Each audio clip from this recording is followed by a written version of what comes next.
Olá, alunos da turma T44 e 46.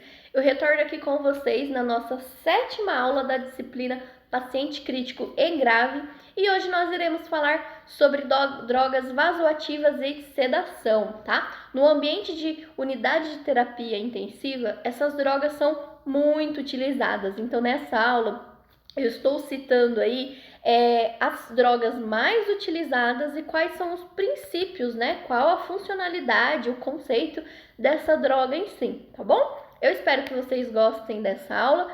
Qualquer dúvida, pode me deixar uma pergunta aí via portal que a gente vai se falando. E lembrando que no término dessa aula, nós teremos uma atividade complementar, ok? Vamos lá?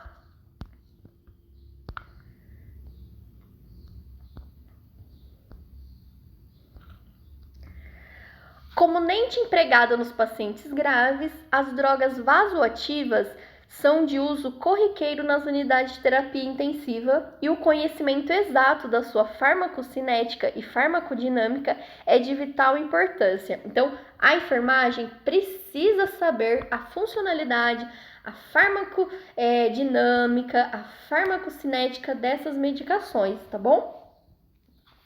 O termo droga vasoativa é atribuído a substâncias que apresentam efeitos vasculares periféricos, pulmonares ou cardíacos, sejam eles diretos ou indiretos, atuando em pequenas doses e com respostas dependente do efeito rápido e curto, através de receptores situados no endotélio vascular. Então, essas drogas, o próprio nome diz, são de alta vigilância, justamente porque afeta todo o nosso sistema periférico pulmonar cardíaco, tá? Eles afetam diretamente esses sistemas, tá bom?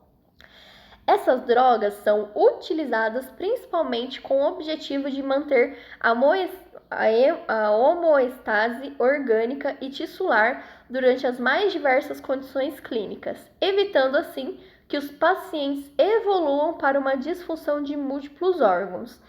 O conhecimento sobre as indicações, limitações e efeitos hemodinâmicos das drogas vasoativas é essencial para uma utilização consciente e crítica desses potentes medicamentos, pois estes podem se tornar uma importante causa de iatrogenia, como utilizado de maneira inadequada. Então, posso causar um evento adverso no meu paciente por erro de administração de drogas vasoativas? Com certeza, tá? Por isso que normalmente essas drogas de alta vigilância, né, elas são checadas por 2 profissionais, tá bom? Na maioria das vezes, é necessário o uso da monitorização hemodinâmica intensiva quanto da utilização dessas substâncias, pois suas potentes ações determinam mudanças drásticas, tanto em parâmetros circulatórios como respiratórios, podendo, do seu uso inadequado, advirem efeitos colaterais indesejáveis, graves e deletérios que obrigam sua suspensão. Então, por que os pacientes de UTI sedados eles precisam estar em monitoramento 24 horas? Justamente porque essas drogas, né, elas podem alterar a frequência cardíaca, pressão arterial e drasticamente, assim, coisa de você instalar a medicação e já ter uma alteração aí de sinais vitais, tá? Sinais orgânicos também, tá bom? As drogas vasoativas têm ação principalmente sobre os parâmetros que regulam o débito cardíaco, o que é determinado pelo produto do volume sistólico e frequência cardíaca. As drogas vasoativas mais empregadas são as noradrenalina, dopamina, dobutamina, nitroglicerina, nitroprusiato, adrenalina ou atroponina, também conhecida, né? Midazolam, fentanil e M1. Normalmente os pacientes oncológicos que entram com M1, que é um conjunto de medicações, né? Agora eu vou falar para vocês de cada tipo de medicação de droga vasoativa. Isso são algumas, tá? As mais utilizadas no setor aí de UTI, tá? Noradrenalina é um neurotransmissor do sistema nervoso simpático e precursor da adrenalina. Dependendo da dose utilizada, obtém-se aumento do volume sistólico, diminuição reflexa da frequência cardíaca e importante vasoconstrição periférica, com aumento da pressão arterial. Normalmente, paciente que apresenta quadro de hipotensão, né, o médico solicita a utilização de noradrenalina, né, justamente para alterar essa vasoconstrição, dilatação e o aumento da própria PA, tá bom? A noradrenalina é também um potente vasoconstritor visceral e renal, o que limita a sua utilização clínica. É também vasoconstritora sobre a rede vascular, sistêmica e pulmonar, e deve ser usada com prudência em pacientes com hipotensão pulmonar. Por outro lado, é uma droga de eleição do choque séptico, cuja finalidade é elevar a PA. Em pacientes hipotensos que não respondem à ressuscitação por volume e outros inotrópicos menos potentes. Então, o paciente que está em choque séptico, né, normalmente é solicitado que faça volume nesse paciente, então, né, muita solução fisiológica, né, e aí muitas vezes, né, o médico solicita a administração de noradrenalina para tentar aumentar, né, esse volume pressório da pressão arterial, tá? Porque pacientes em choques sépticos, um dos sinais vitais alterados é a pressão arterial, que o paciente fica hipotenso, tá? Contraindicações da noradrenalina. Hipersensibilidade à noradrenalina. O tratamento com noradrenalina está contraindicado nos doentes com insuficiência coronariana, hipertensão, hipertireoidismo e e arteriosclerose grave. Então, a noradrenalina, ele não é utilizado como antihipertensivo, tá bom? Ele pode ser utilizado aí no choque séptico, né? Mas ele não é utilizado como antihipertensivo, tá? Desculpa. Os doentes que não toleram outros simpatocométicos podem também ser intolerantes à noradrenalina. Os doentes que não toleram os sulfitos podem também não tolerar a noradrenalina injetável que contém na sua composição. Isso são componentes de medicação, isso que eu citei, tá bom? Dopamina é o precursor imediato da noradrenalina. Possui inúmeros efeitos, pois estimula todos os tipos de receptores, sendo eles doses dependentes. Em baixas doses, possuem efeito dopaminérgicos predominante, causando aumento do débito cardíaco, diminuição da resistência vascular sistêmica, né, e vasodilatação renal e mesentérica. Então, a noradrenalina tem aí uma das funcionalidades de aumentar a PA e a dopamina, ela tem aí como uma das suas funções aumentar a frequência, o débito cardíaco, tá bom? Em doses médias, possuem um efeito beta predominante, aumentando o débito cardíaco, a pressão arterial e a diurese. Em doses elevadas, o efeito predominante é o alfa, causando aumento da resistência vascular sistêmica e da pressão arterial e diminuição do fluxo sanguíneo renal.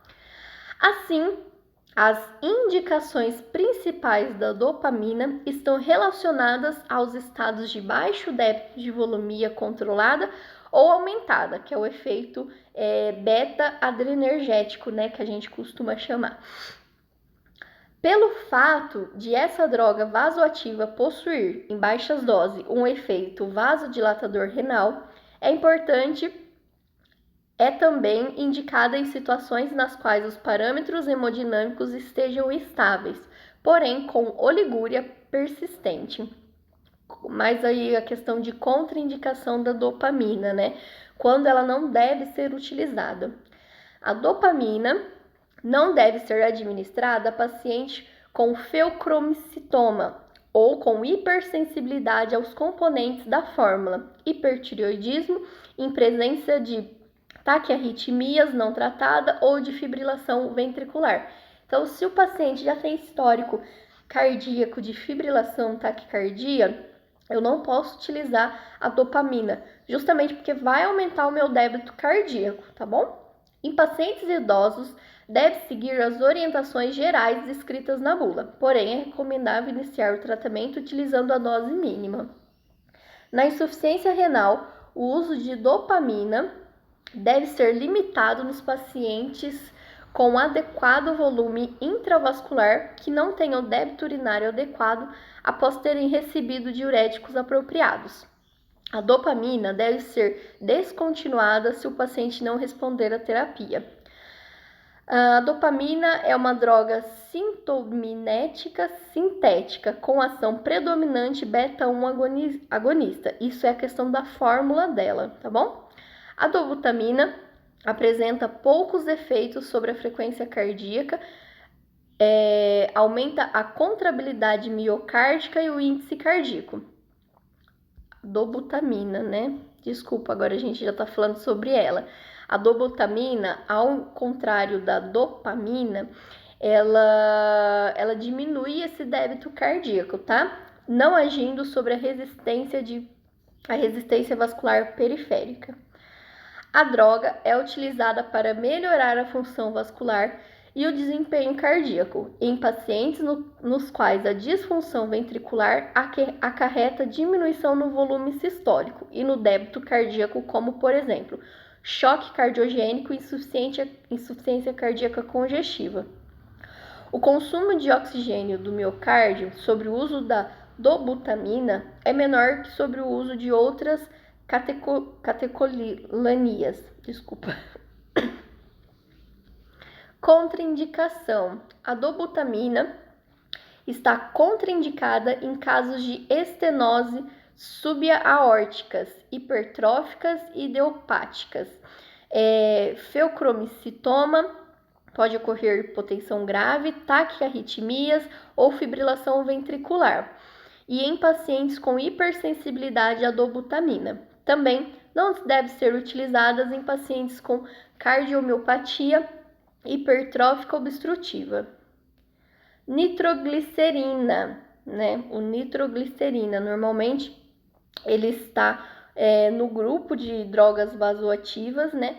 E está lá no carrinho de emergência, normalmente muito utilizado no momento de uma intercorrência, tá?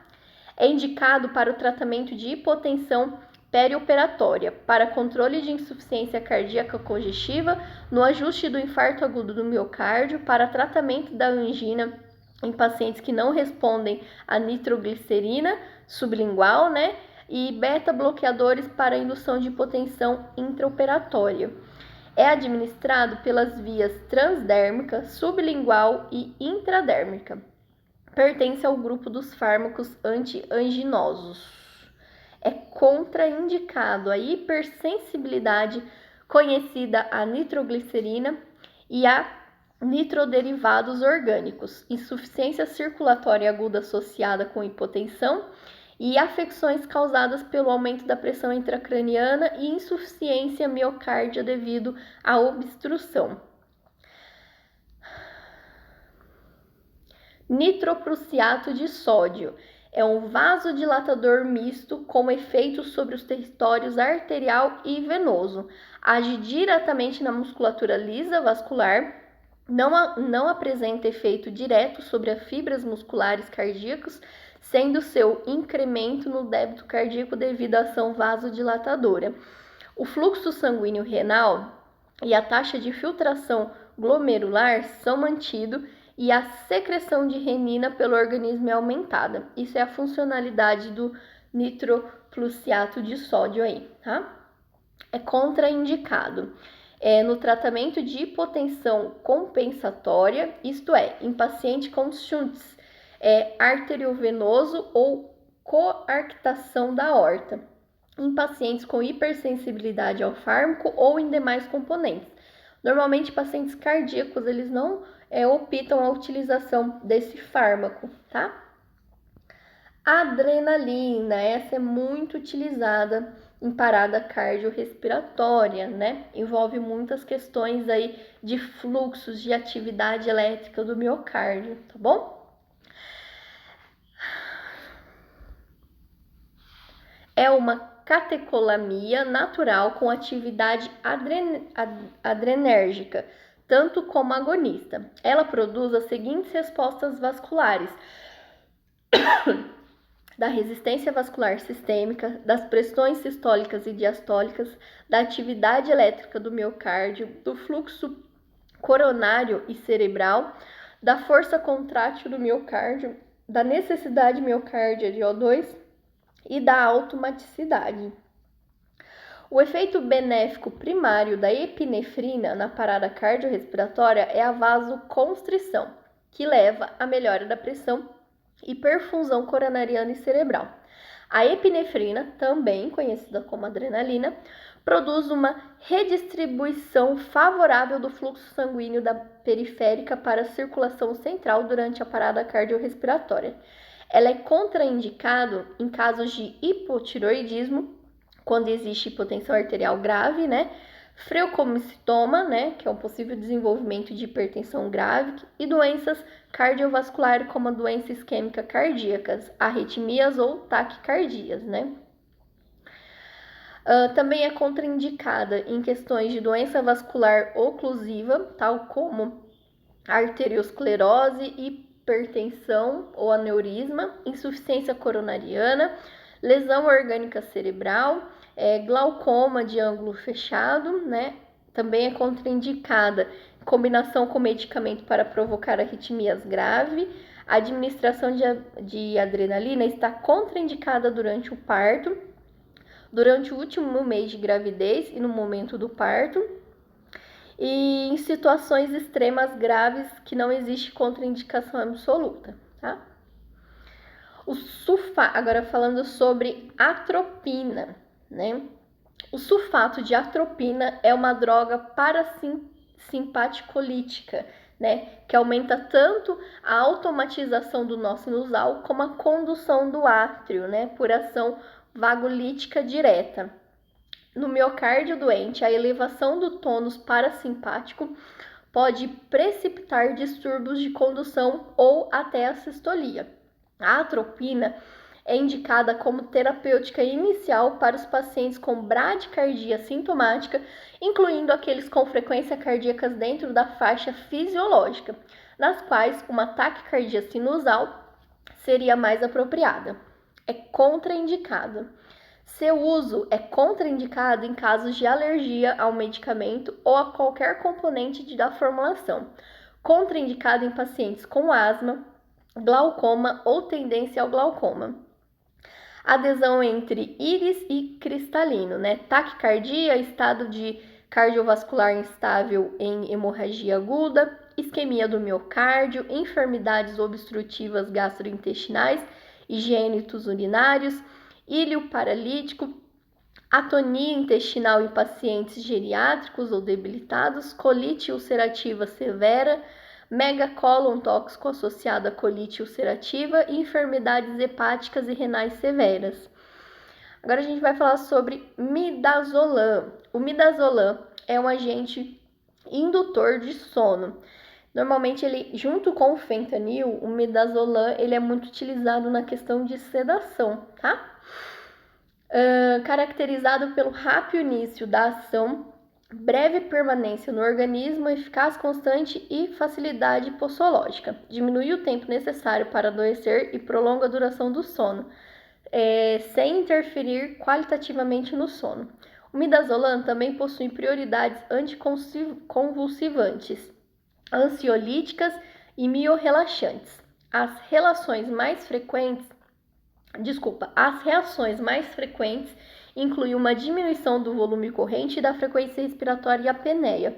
Pacientes que estão em uso de midazolam, nós temos que monitorar muito a questão também de saturação, porque às vezes o sistema nervoso central ele relaxa tanto com midazolam que o paciente ele acaba tendo episódios de apneia, Então a gente tem que monitorar isso, tá bom? É contraindicado o midazolam. Este medicamento não deve ser utilizado por crianças ou por qualquer pessoa com alergia conhecida a benzodiazepínicos ou a qualquer dos componentes da fórmula do produto. Não se deve administrar maleato de midazolam comprimidos a pacientes com miastenia graves, doença grave do fígado, insuficiência respiratória grave ou apneia do sono, né? Como eu falei para vocês, como tem essa queda do sistema nervoso central, né?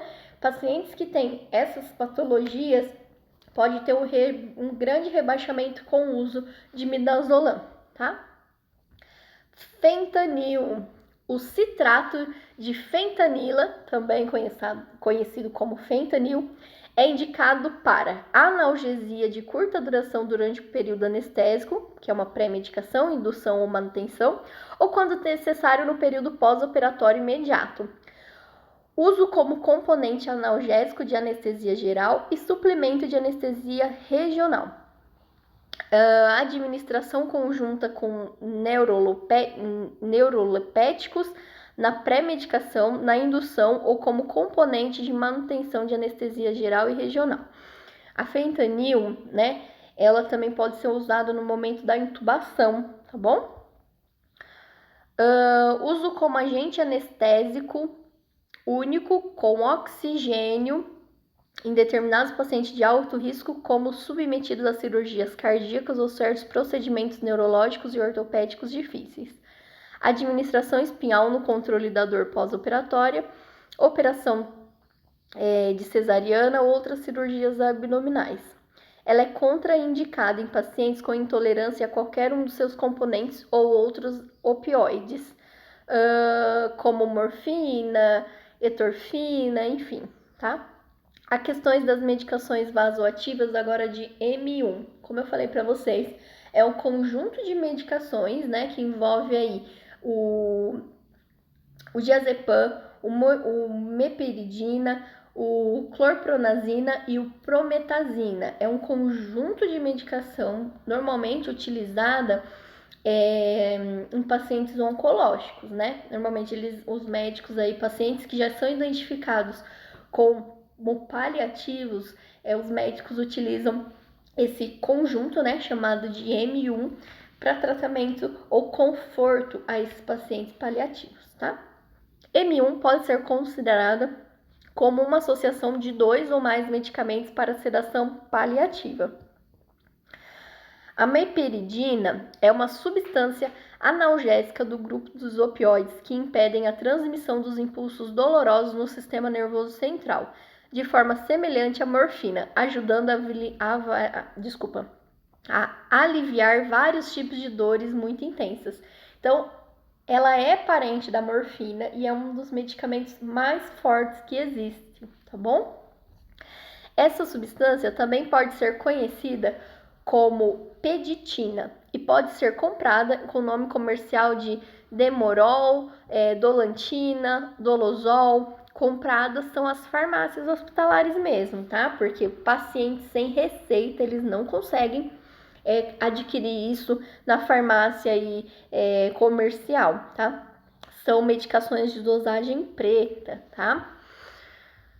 É contraindicado para mulheres grávidas ou em amamentação. Também não deve ser usada por pessoas com alergia à substância, que tenham usado medicamentos inibidores da mão dos últimos 14 dias, com insuficiência respiratória, problemas abdominais agudos, alcoolismo severo, delírios, epilepsia ou depressão do sistema nervoso central. Diazepam. Está indicado para o alívio sintomático da ansiedade, tensão ou outras queixas associadas assintomáticas ou psicológicas associadas com a síndrome da ansiedade. Pode também ser útil como coadjuvante no tratamento da ansiedade ou agitação associada a desordens psiquiátricas. Então, pacientes com CA, principalmente pacientes com CA cerebral, eles têm uma grande agitação, confusão. Então, essa medicação de diazepam, eles auxiliam na questão de rebaixamento, de relaxamento, de tensão, tá? O diazepam é útil no auxílio de espasmos musculares, reflexos devido a traumas locais. Também em crise convulsiva, ele é utilizado o diazepam, tá? Pode ser igualmente usado no tratamento de espasticidade devido à lesão dos interneurônios espinhais e supraespinhais, tal como ocorre na paralisia cerebral e paraplegia, assim como a atenose e na síndrome rígida. Ela é contraindicada, né? Ela não deve ser administrada a pacientes com hipersensibilidades aos benzodiazepínicos ou qualquer recipiente do produto. Glaucoma, né, de ângulo agudo, insuficiência respiratória grave, insuficiência hepática grave e síndrome de apneia do sono, né?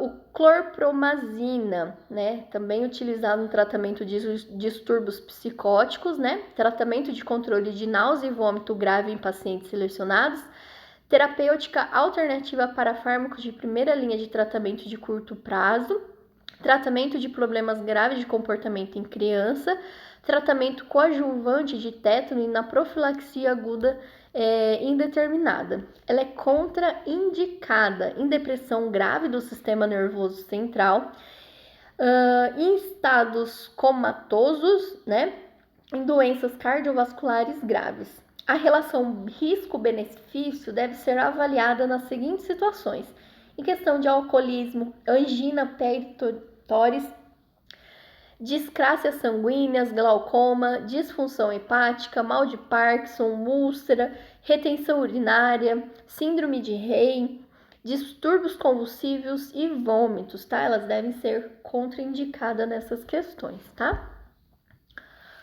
Prometazina.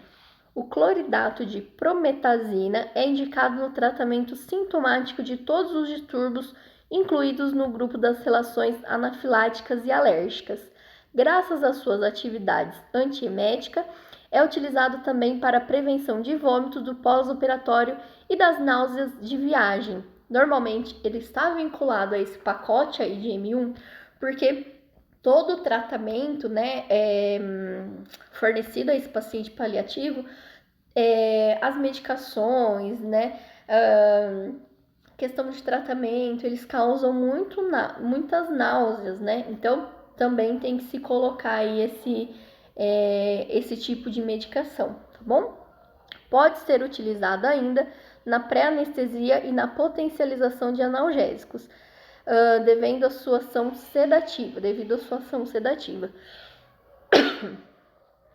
Cloridato de prometazina é contraindicado para pacientes com hipersensibilidade conhecida ao cloridato de prometazina, algum dos excipientes ou outros derivados fenotiazínicos, ou a qualquer componente da fórmula, por portadores de discrasia sanguínea ou com antecedentes de agranulocitose com outros fenitozínicos. Por pacientes com risco de retenção urinária ligada a distúrbios uroprotásticos e por pacientes com glaucoma, né, de ângulo fechado. Esse tipo de medicação, ele também está contraindicado a CA de próstata, tá? Então, assim, como eu falei para vocês, esse grupo de medicação normalmente é utilizado, sim, para pacientes oncológicos, né, para pacientes paliativos, mas o médico pode ter a opção de trocar uma medicação ou outra? Pode, né? Pode ser denominado como M1? Talvez, né? Isso varia muito das condições clínicas do paciente, porque não é porque tem todo esse conjunto de medicação que por um acaso não pode ser suspenso algum desse grupo, tá bom? Pessoal, espero que vocês tenham gostado dessa aula. Qualquer dúvida pode me mandar via portal, tá? Lembrando que no final dessa aula nós temos uma atividade complementar, né? E aí, qualquer coisa pode estar me chamando, ok? Beijo pra vocês e até mais!